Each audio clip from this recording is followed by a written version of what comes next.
Lo msebenzi waseLancet uxelele iSABC ngezinto zothusayo neziqhubeka kule nkampani.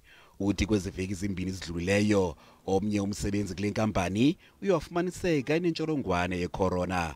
Nangona kunjalo uthi baye banyanzelwa kuba basebenze kwaye neofisi zabo khange zicocwe. Uthi ingxaki ngeyokuba abafumani nezixhobo zokuzikhusela kwaye abajongwa nobushushu njengoko le nkampani isithi luxanduva labasebenzi kuzijonga ubushushu. Umphathiswa wezempilo kwiphondo laseGauteng, ugqirha Bandile Masuku, ugxekile oku.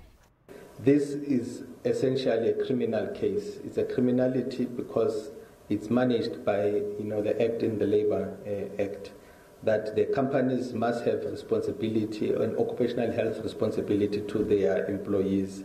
And we are also following up as a command center that we will establish a hotline that will help us to provide so that every member of the public will be able to provide that information of such companies. But we have also now started working with the Labour Department to make sure that we are able to enforce some of the measures.